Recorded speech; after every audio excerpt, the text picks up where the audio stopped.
Sasama na lang po ako, inay. Kahit saan po yun. Hindi kasi pwede, anak. Kaya dito ka na lamang muna. Pabalikan na lamang kita. Promise po. Mabalikan niyo ako dito sa bahay ampunan. Oo, oo, anak. Babalikan kita. Ang bawat magaganda at masasayang alaala, kailanman ay hindi mawawala sa puso at isipan, lalo na ang pagmamahal na minsan ay ipinadama. Mga kaibigan, pakinggan natin ang naging karanasan ni Jinky sa ating dulang sa kanyang panahon.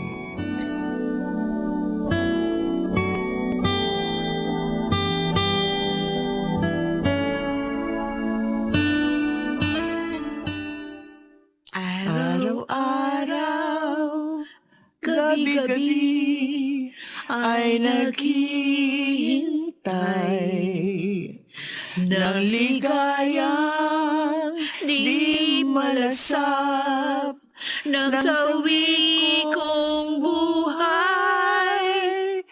Ba't di matapos? Bakit ka tumigil? Ha? Ba't ka umito sa pagkanta? Para kasing nangati yung lalamunan ko, Nay. Nasobrahan siguro tayo sa pagkanta. Teka lang ha, ikukuha kita ng tubig. Naroon lang sa mesa yung pitcher ng tubig. Nay, sa susunod mo ng piyesta dito sa barangay natin, sasaling na po ako sa singing contest. At sigurado, mananalo na ako. Ay! Ay, Nay? Natabi ko tong baso na narito sa mesa.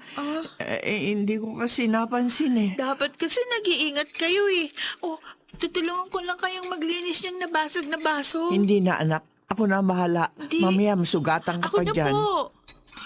Dahil kung kayo pa maglilinis, baka masugatan kayo. At saka, napansin ko po kanina, para pong nangangapa kayo. Bakit po? Kwan kasi anak eh.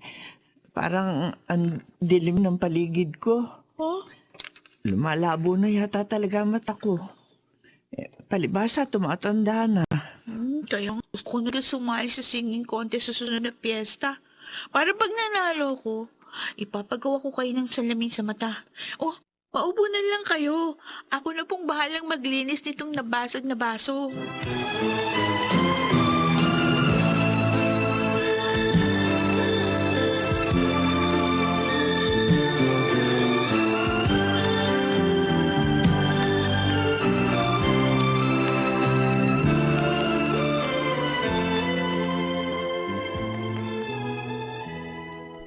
Elisa, ito na yung sukli mo sa tinda kong gulay na binili mo. Ay, Oh. salamat.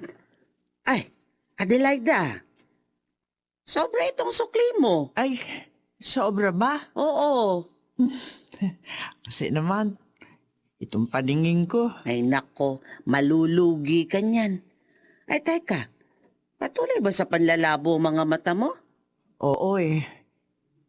Ito nga yung problema ko. Nahihirapan na ako. O di ba nagpatingin ka na sa doktor? Baka salamin lang ang kailangan. Hindi na kaya ng salamin lang. Ang sabi ng doktor, may glaucoma ako. Ha? Papunta na sa pagkabulag. Nako. Pwede pa sana magawa ng paraan. Kailangan nga daw ipa-laser o surgery. Ganun ba? Kaso hindi ko naman kaya yung gastos dahil napakamahal. Uy, Wala na ako magagawa. Kundi tanggapin itong magiging kapalaran ko.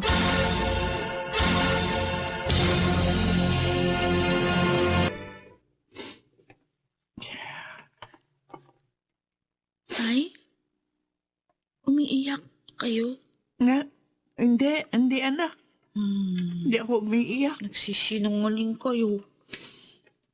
Umiiyak kayo eh. Kasi anak, parang humapdi lang itong mga mata ko. Hindi ba ang sabi ko sa iyo, medyo nalalabo na nga? Ay, hindi. Bukas kaya bumili kayo ng eye drops. Baka makatulong yun para mawala yung sinasabi niyong parang ulap na nakikita niyo. Hayaan mo, anak. Kapag napaubos ko bukas tong tinda kong gulay, bili ako noon. Halika na nga, matulog na muna tayo. Lumalalim na ang gabi.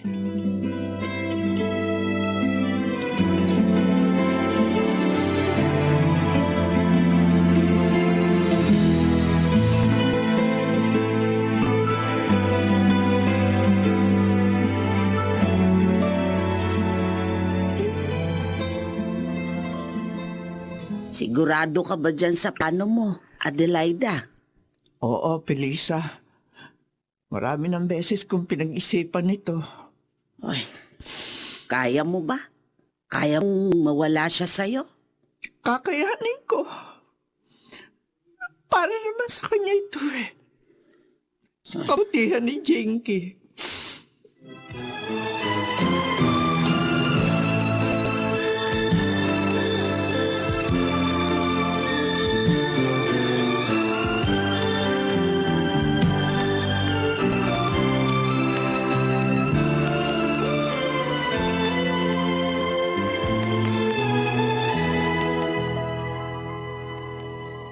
Ay, sino po yung sinasabi niyong kaibigan na pinunta natin dito? Bahay ampunan ito ah. Anak, maya-maya lang. Pupuntahan niya tayo rito. Sige na, maupo ka muna. Ayan po, may papalapit na po sa atin. Siya po ba yung hinihintay natin? Oo. Siya si Sir Charlie. Charlie? Jinky, Oh, handa ka na ba? Hindi ka na. Sumama ka na sa akin. ha? Bakit po? Jinky, anak. Kinausap ko kasi si Sir na dito ka muna sa ampunan. Ha? Dahil may pupuntahan ako at medyo malayo yun. Sasama na lang ako. Kahit saan pa po yun. Hindi kasi pwede, anak. Kaya dito ko na lamang muna. Babalikan na lamang kita. Promise po. Babalikan niyo ako dito sa bahay ampunan. Oo, anak. Ay, Babalikan kita. Sige na po. Kami lang bahala dito sa anak niya. Nay, Anak, aalis na ako ha. Magpakabait ka dito.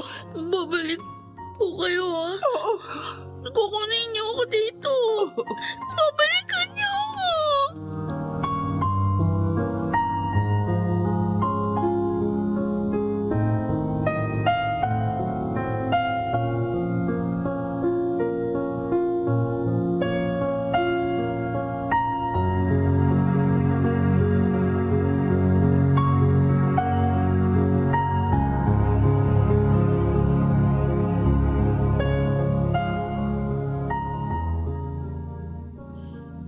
Huwag ka nang malungkot, Jinky.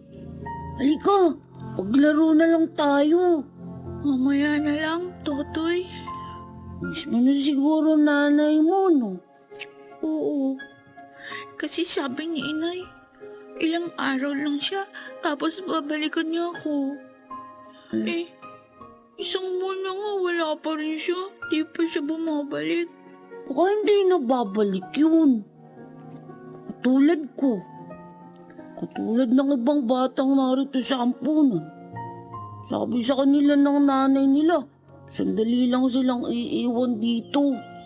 Pero, di na binalikan. Naisip ko na rin ngayon eh.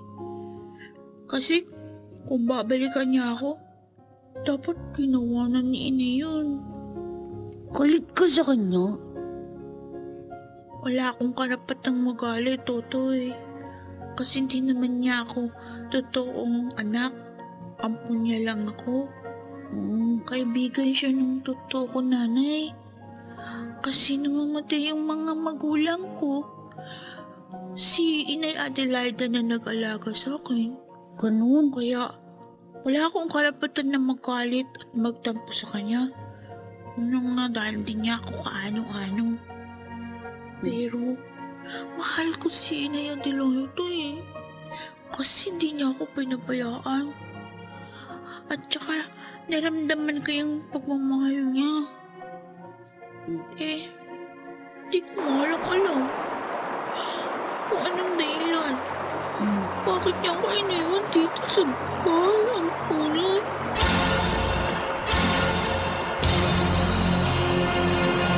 Tuluyan ka nang nawalan ng paningin, Adelaida. Oo nga, Sergio. Ganito raw talaga ang sakit ng glaucoma. Pero maswerte pa rin ako. Dahil may kamag-anak akong katulad mo na kumakalinga sa akin. Sino pa ba ang magdadamayan? Kundi tayong magkakamag-anak. Nagulat nga ako dati sa desisyon mo. Dinala mo sa ampunan si Jinky. Dahil yun, makabubuti sa kanya, Sergio. Ayoko maging pasanin ng anak ko. Madamay pa siya sa hirap ko. Kung naroon siya sa ampunan, maalagaan siya. Makakapag-aral, magkakaroon ng mas maayos na buhay. Hindi gaya sa poder ko. Kung mananatili siya, lahat ng hirap, daranasin niya.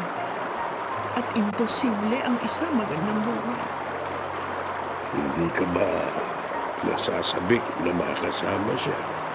Sabit na sabit ako, Sergio. Pero ayokong guluhin pa ang buhay niya.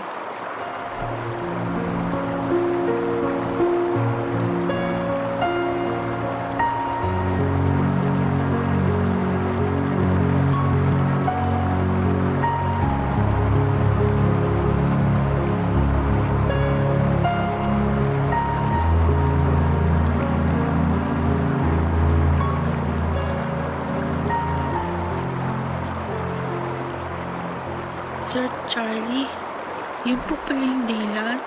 Kaya ako iniwan dito sa bahay ang puna ni Inay Adelaida. Oo, Jinky. Dahil sa kanyang sakit, sa patuloy na panlalago ng kanyang mga mata. Hindi niya ipinaalam sa iyo ang totoong dahilan. Siguro sa mga pagkakataon ito, pagkatapos ng 2 taon, wala nang iwan ka nito. Maaaring bulag na siya ngayon. Ayaw niyang mahirapan ako. Ayaw niyang mabigat siya sa akin. Siguro po, yun yung dahilan ni Inay. Tama ka. Kanina ba? Kapakanan mo ang iniisip mo. Sana po, magkaroon pa kami ng pagkakataon na makita muli ni Inay Adelaida, no? Sir Charlie. Kasi po, malaki po ang utang na loob ko sa kanya. Marami akong natutunan dahil sa kanya. Lalo na po yung pagkanta. Yan po yung isa sa hindi ko makakalimutan. Kaya nga po, kapag naririnig ko yung awit na madalas namin kantahin, bumabalik lang sa alaala ko yung mga sandali na magkasama kami. Sana, Sir, sana po, may pagkakataon pa para makasama ko ulit siya.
Marlon, pasensya ka na sa akin, ha?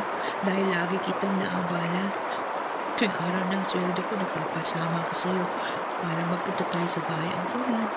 at mag-share sa mga bata daw ng konting blessing. Okay lang yun, Jinky. Kasi malaki ang utang na loob ko sa ampunan na yun na madalas nating puntahan. Dahil sila yung tumulong sa akin hanggang sa makapagtapos ako sa pag-aaral. Gusto kong ibalik yung mga naitulong nila kahit na sa maliit na paraan. Naintindihan kita at minahal kita sa kung ano pa. Isa nga sa nagustuhan ko sa'yo, ang kanyang karakter mo, Hmm? ang pagiging patulungin mo, ang pag-aaral ng puso sa pagkakawang ko. Salamat. Ay, tara na. Hmm? Sumakay na tayo sa kotse para makauwi na. Sobrang na kitang nakabala.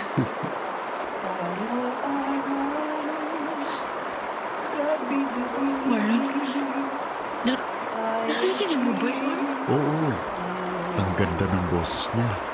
Di ba yun ang paborito mo na madalas kong naririnig na kinakanta mo? Oo. Uli ka na, tumuloy na tayo. Teka lang. Ha? Sandali. Huwag na tayong umuwi. Bakit? Ang kumakanta na yun, ang boses niya kilala ko. Oo. Hindi ko pwede magkamali. Siya si Inay. Ha? Ang Inay Adelaide ako. Alika, puntahan natin siya.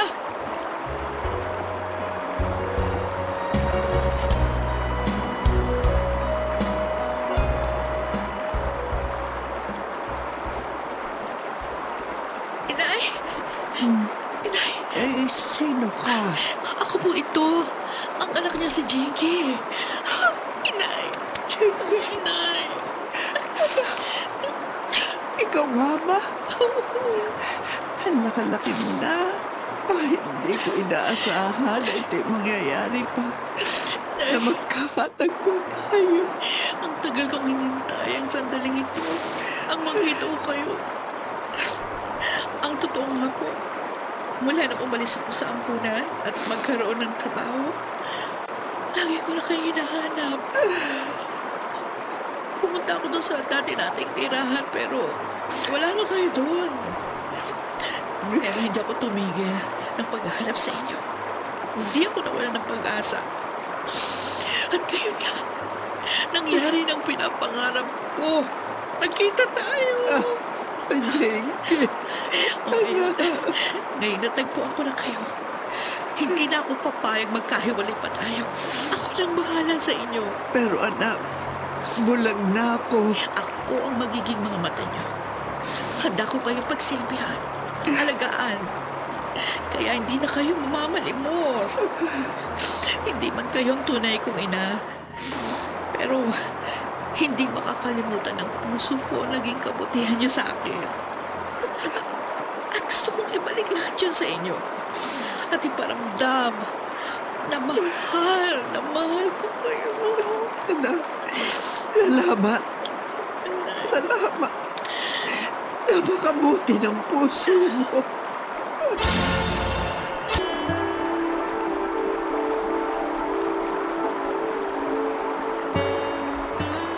Ang pagmamahal at kabutihan na sa puso'y maayos na naipunla ay tiyak mag-aani ng magandang bunga sa kanyang panahon.